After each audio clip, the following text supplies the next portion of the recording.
welcome to Author Talk with me, LG Thompson. The concept behind Author Talk is that on Tuesdays I will answer the questions that authors very often get asked by readers, and Fridays will be list days, and that's the days where I'll be sharing some of my favourite books with you. So today is a Tuesday, so it's a question day, and the question I'm going to answer today is, are the characters in your books based on real people? So before I go on with answering that, please don't forget to like the video and subscribe to the channel. Thank you. So, are the characters in my books based on real people? Well, in the case of Modernist Dreams, Brutalist Nightmares and Bitterfruit, yeah, then absolutely.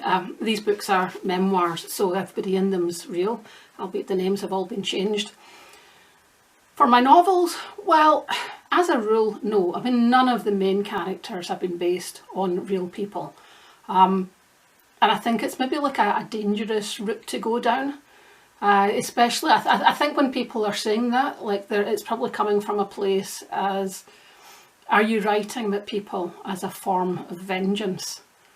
Which is kind of funny. But I don't think it's like a healthy place to come from. Someone sent me this t-shirt a while ago, which was quite funny. I don't know if you can see it there.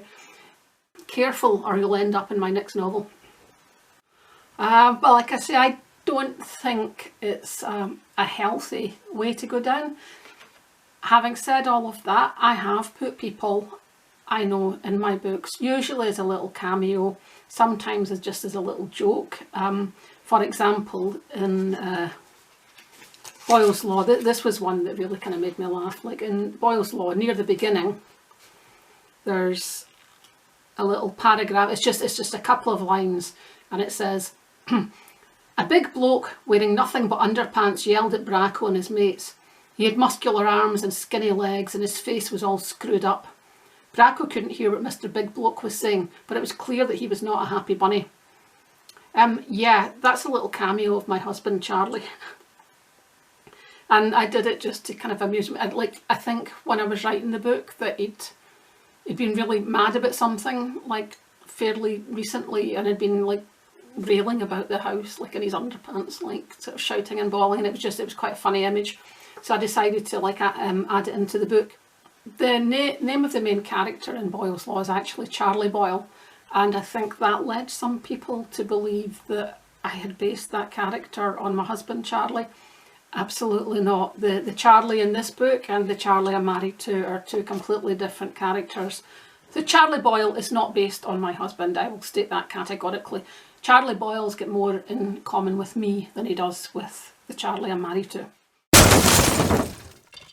One of the things I did have a wee bit of fun with in Boyle's Law was there's a character just even in that little line there called Bracco, and he and his mate Gaz near the beginning of the book are causing a bit of trouble. The characters were not based on people I know, but like I used the names of a couple of pals that I used to hang about with in my misspent youth. And another one of that little gang is a guy called McAllister, and I used his name to be Charlie Boyle's sidekick. And again, like they had absolutely like nothing in common at all. I just used the names because I thought it was a little kind of funny sort of in-joke really, if you like, but it had no bearing in the plot, and I definitely wasn't casting aspersions on the people. I have a few small cameos like that in Boyle's Law, and one of them is a pal called, his second name's McGoldrick. Now in Inverness, there's quite a lot of the book is set in and around Inverness, which is the only city in the Highlands. And in Inverness, there's a very well-known shop called Highland Industrial Supplies. I mean, anyone that lives here, you come from all over the Highlands to go to this place to get your stuff. And I changed the name of it to McGoldrick Industrial Supplies because I was naming it after my pal, and it was a wee joke for myself. And then many years later, this mug turns up in the post for my birthday, and it's MIS.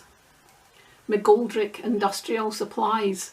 So I now have a mug of this fictitious place, and it was my McGoldrick pal who sent it to me. I thought that was really funny, it was really nice. I opened up the box and I was like, oh, it's a Boyle's Law joke. So my husband Charlie was given a little cameo in Boyle's Law, And I've got a couple of other examples where that's happened, where I've actually like used real people, not just their names as in the McGoldrick Industrial Supplies, but actually like put the real people in. And one of them was before Erosion came out, I put a call out and asked if anyone wanted to be featured in the book, like just have a small part in it, and quite a few people got in touch about that, and I picked one of them out at random. And I'll just read you the little section that she appears in. And we're talking about like the antagonist of the book here is the he that's being referred to. He wandered into the campsite like he belonged there, borrowed a towel drying on a line outside a closed-up camper van. The jolly campers were out for a jolly day. He went to the shower block, checked the cubicles, found a bottle with a smidgen of shower gel in it, had himself a nice warm shower. Feeling good, at one with himself, at one with the world, he even returned the towel. All freshened up, he went back into the village and treated himself to a fish supper. He ate on a bench overlooking the harbour. He fitted in with all the other people as they ate ice cream, drank coffee, watched boats. People just being people.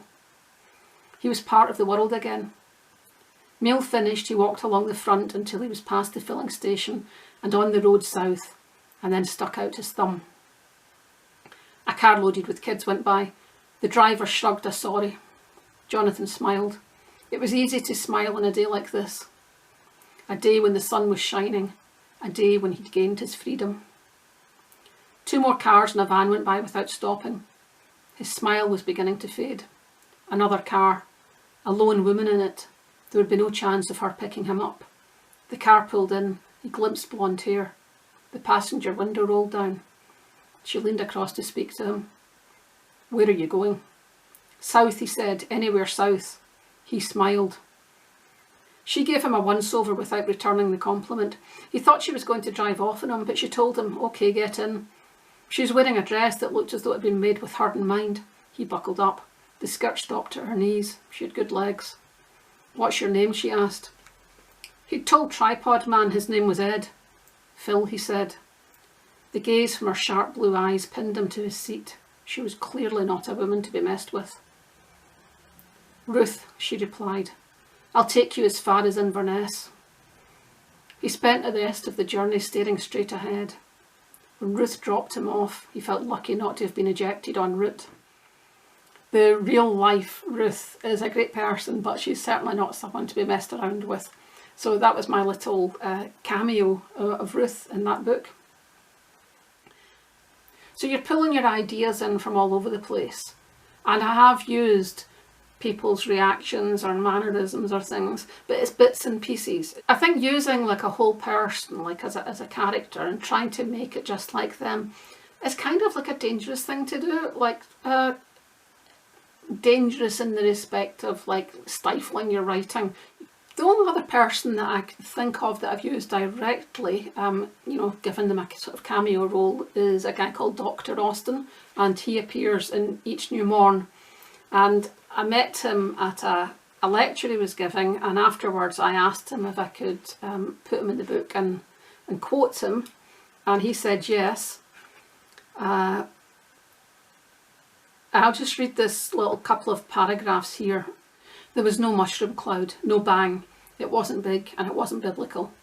No darkening skies, no roiling sea. Armageddon slithered up unannounced. No horsemen, no angels with trumpets. Just Dr. Austin's film on YouTube. He uploaded it just before the net went down and the screens turned black. Not many people saw it, but it scared those who did. Chrissy was one of them. He said that falling down flu wasn't a flu. It wasn't even a virus. It was a rogue prion. Voice off screen asks, what does that mean? Dr. Austin replies, what it means is that basically we're finished. Thank you for watching this episode of Author Talk with me, LG Thompson. Don't forget to like the video and subscribe to the channel, and I'll see you next time on Author Talk.